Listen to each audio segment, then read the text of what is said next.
Bingham sacked his third footman.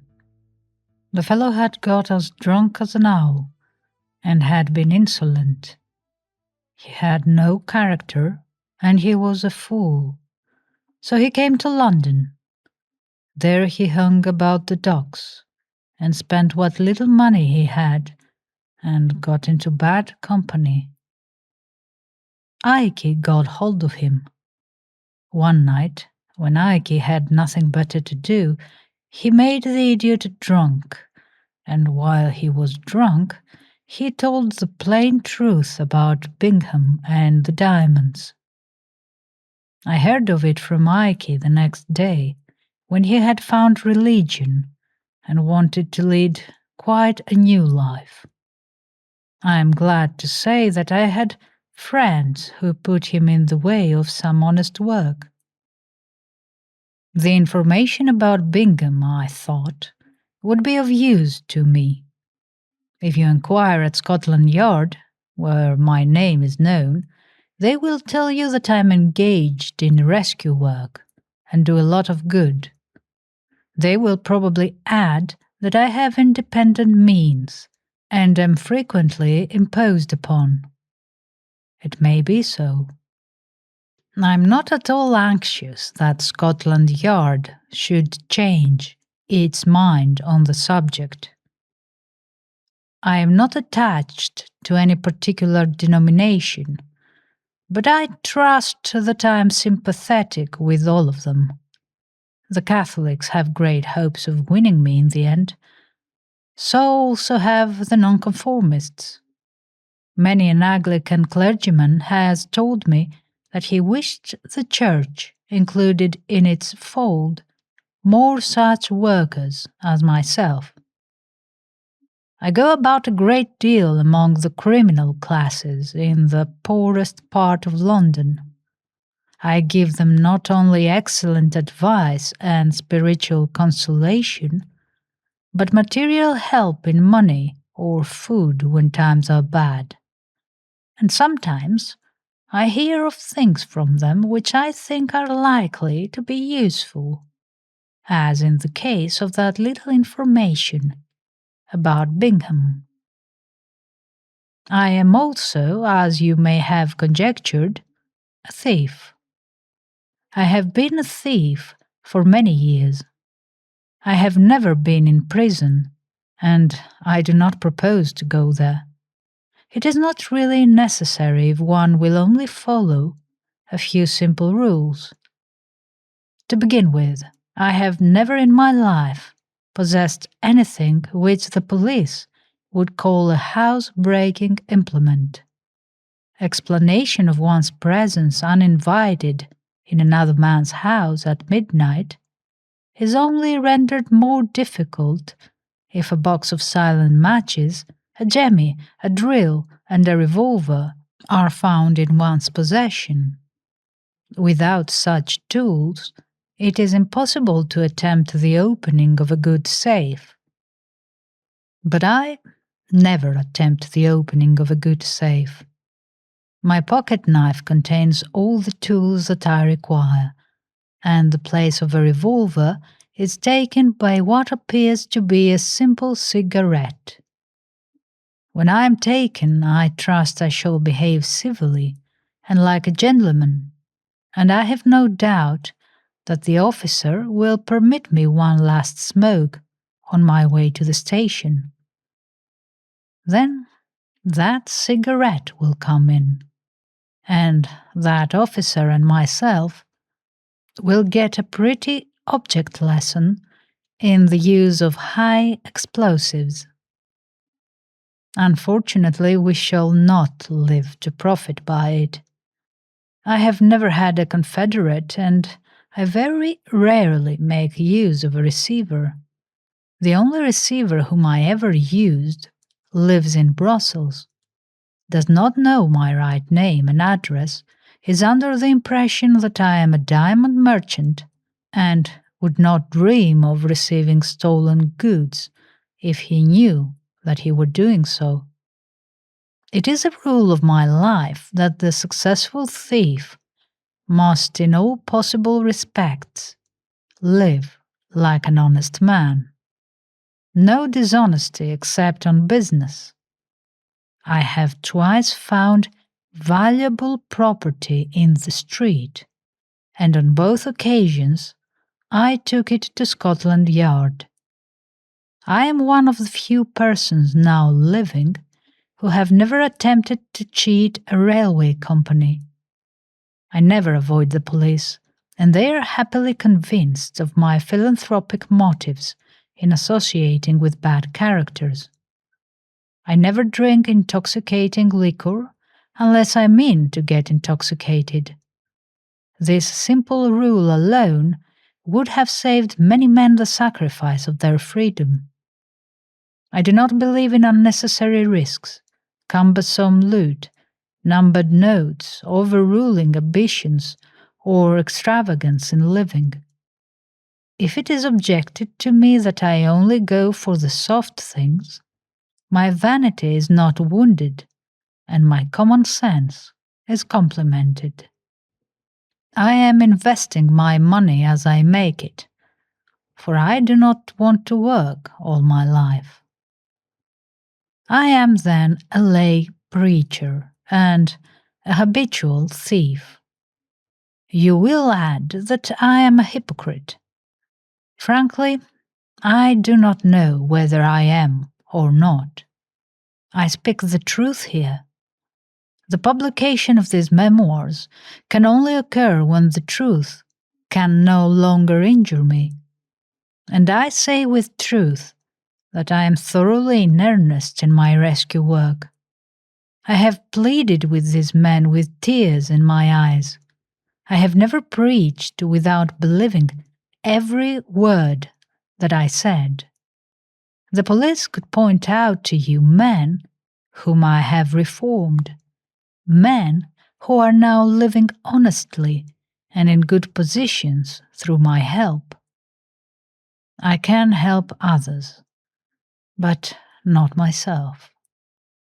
That I believe to be predestined. I accept the case as it is and do not worry myself with introspection.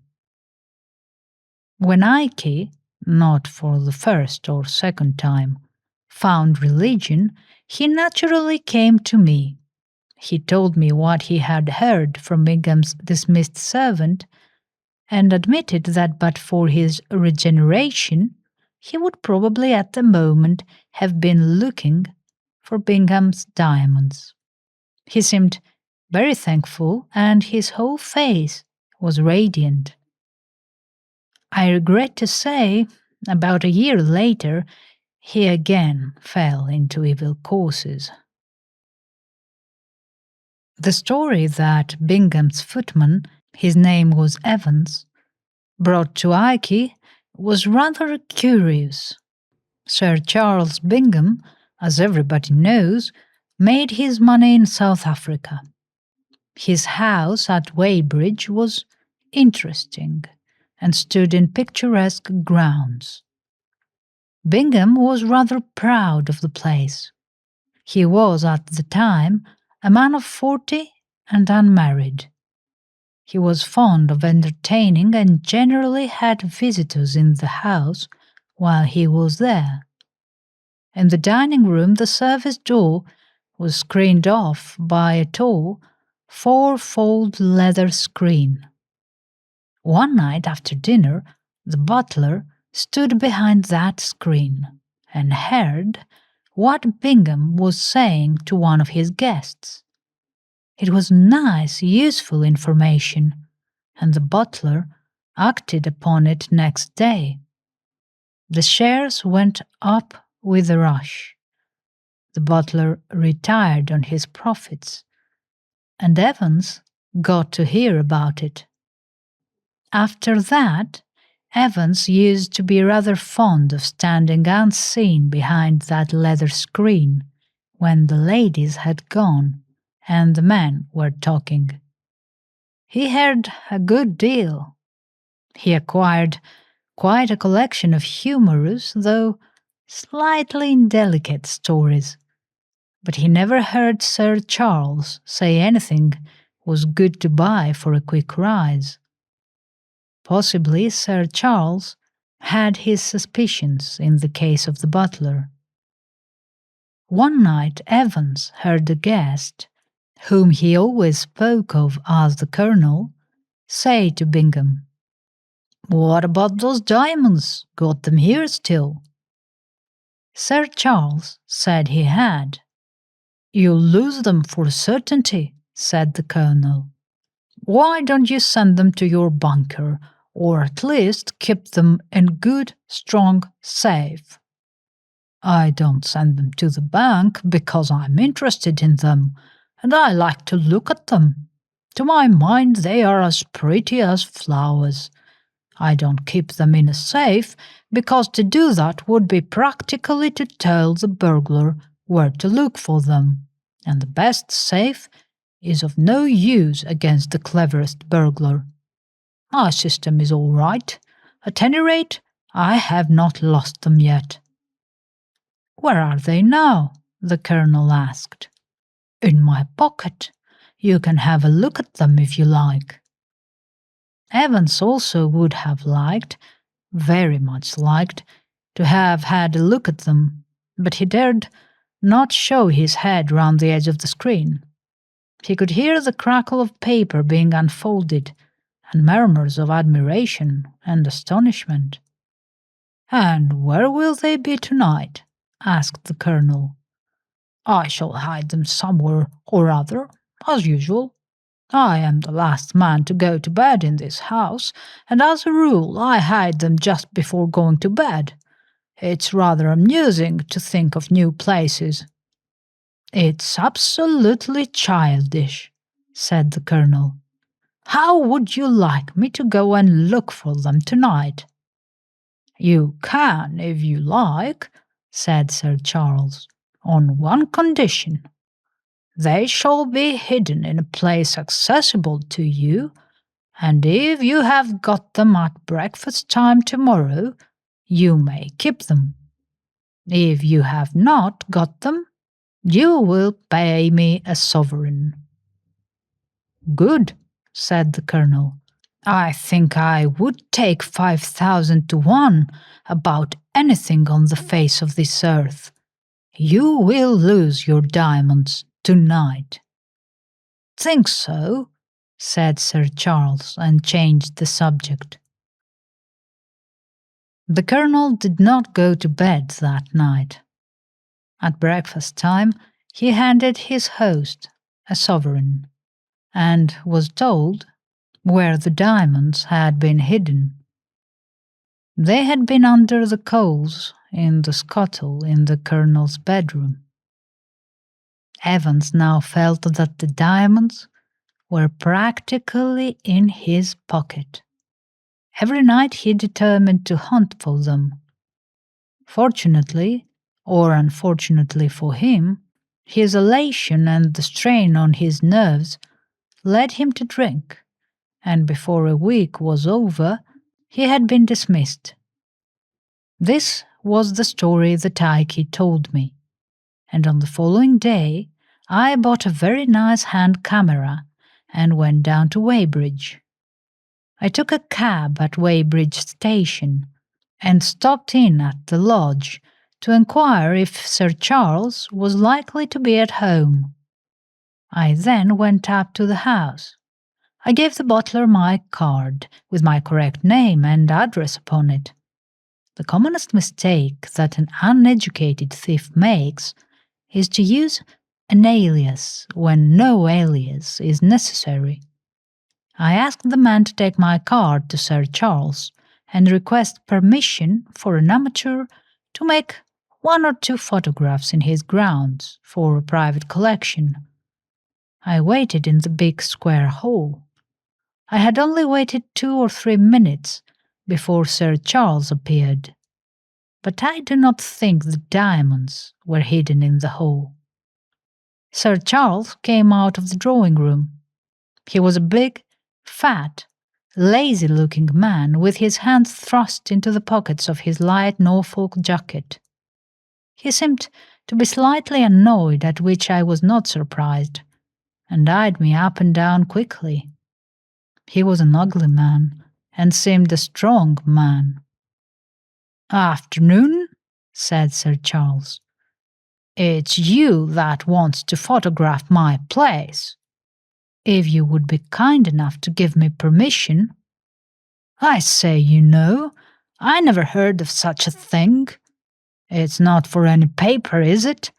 They're always bothering me, and I won't have it. I simply won't have it, see? I have no connection with the press whatever. A friend of mine, General Tomlinson, came here some time ago to see you about a footman who had been in your employ, a man called Evans. You were away at the time, but my friend noticed the remarkable beauty of the place, knowing my photographic hobby, and Sir Charles broke in impatiently. "Evans was a drunken scamp.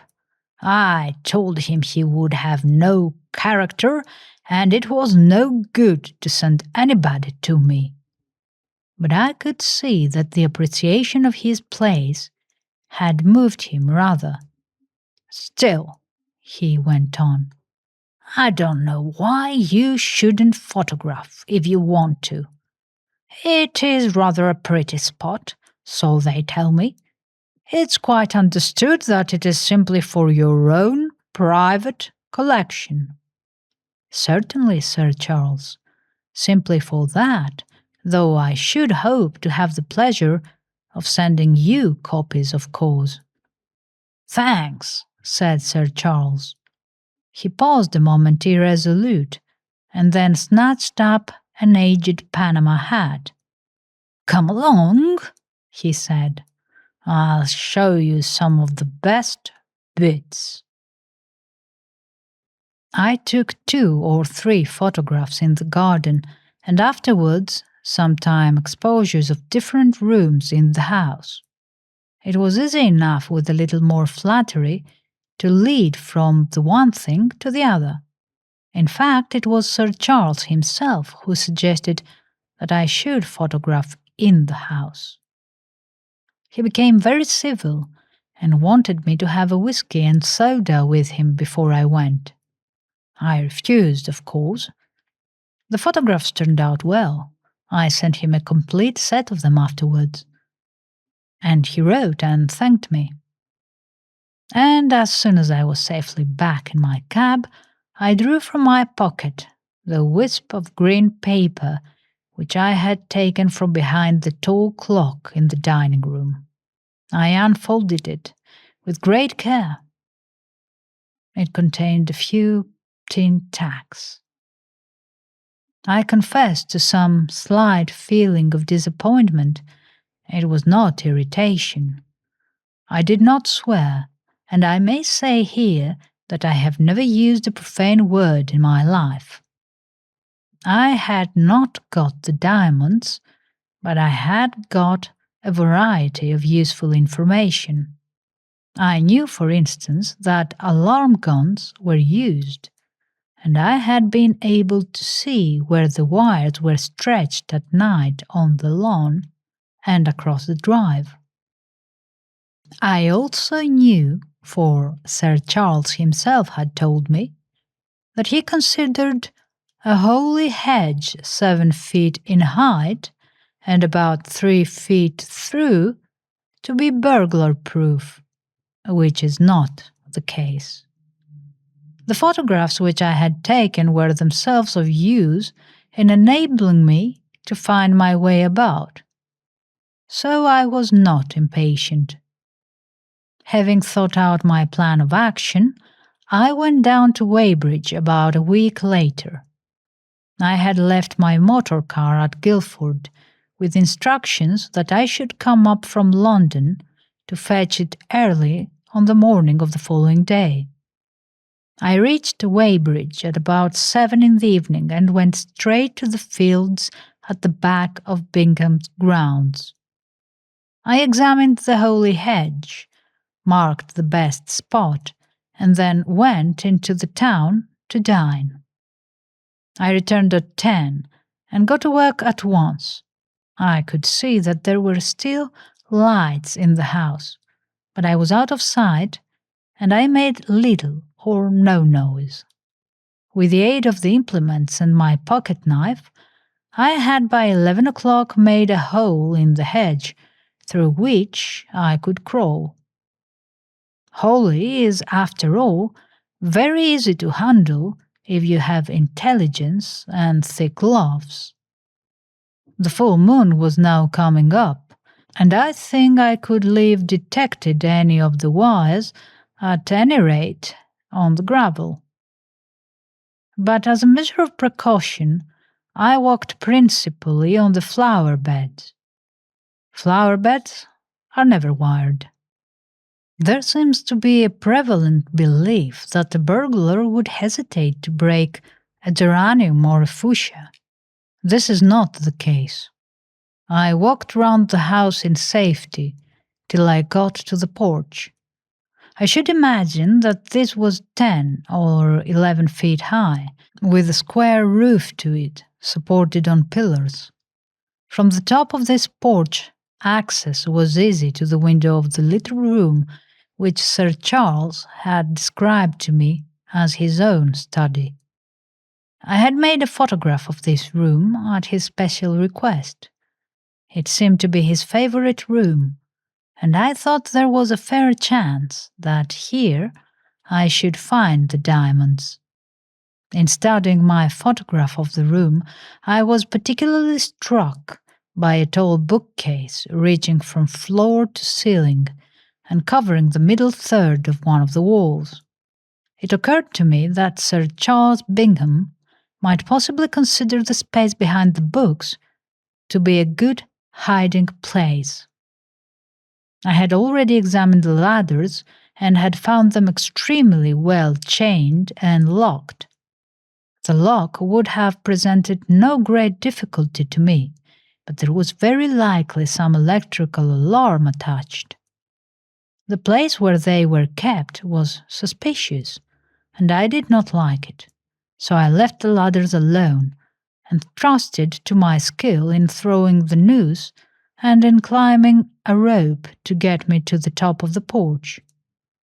The rope I was carrying in a coil under my waistcoat. I succeeded at the first attempt in noosing a projection of the parapet that ran around the roof of the porch. Funnily enough, I did not like this. Things were going too easily. That always makes me suspicious. However, up I went and tried the study window. It was bolted, and when I slipped my knife in and forced back the spring, it went with a snap that might have aroused the 7 sleepers. I lay flat on my face in the shadow and waited. I could not hear a sound, and not a glimmer of light appeared anywhere. Again, I felt that I had been too lucky. I slid the lower sash of the window softly upward and stepped into the room. I could see the bookcase clearly in the moonlight, and put my hand at hazard behind a row of handsomely bound volumes on the middle shelf. My hand came down on a soft chamois leather bag. I could feel the diamonds in it. I was absolutely certain that I had got them, and as certain that I should not keep them. This last stroke of luck frightened me. As I withdrew my hand with the chamois bag in it, it struck against a little knob that slid back easily, and immediately the bookcase began to move. I guessed what had happened. The bookcase screened an entrance into another room, and moved easily, though very slowly, by some mechanical device. I had inadvertently struck my hand against the knob, which set the machinery in motion. Almost immediately, I saw a thin streak of light running halfway up the wall and gradually widening. The next room was therefore lit up. I felt in my waistcoat pocket to see if that special cigarette to be used in cases of desperation was still in its proper place, and then stood back in the shadow and awaited events. The bookcase moved back until it disclosed a full-sized doorway, but with no door in it. And through this the light streamed into the room where I was standing. And with the light, there came a strong scent of lilies and gardenias, heavy and oppressive. All this had happened in absolute silence, except for the slight grunting of the machinery as the bookcase moved. I stood and waited, counting very slowly in my head. I counted up to 500, and still there was no sound of movement from the next room. The silence, indeed, seemed to be more intense than ever. I stepped out of my corner into the lighted doorway. This room was a bedroom. On a small, and I should say cheap, iron bedstead in the middle of the room lay the dead body of Sir Charles. I will not describe him. A fat man does not look pretty when he is dead. The half-closed eyes seemed to be looking straight at me. The windows were heavily curtained, and on the bed itself and on the floor were masses of white flowers. The electric light was full on, and in addition, a row of tall candles blazed at the head of the bed. I drew the chamois leather bag from my pocket and emptied out the diamonds into the palm of my hand. They were few in number, but magnificent in size and quality. I should say that the Colonel had decidedly underestimated them when he put their value at £5,000. I put the diamonds back in the bag, advanced towards the body, and put the bag with the diamonds in it in the horrible, pasty hand of the dead man. Then I went out. With the living, it is another affair. But the dead man wins so far as I am concerned. I would not that night have taken 1 farthing from him for any consideration. I found my way back safely to the field and wandered about for hours until the dawn came. A little later, I got an early train on to Guildford, but I did not take the motor car back to London at once. I went to the principal hotel and ordered a bedroom. I needed rest, and it had also become necessary for me to get intoxicated. And that was The Dead Man Wins, written by Barry Payne, read to you by Naya Nomiko. Thank you for being here.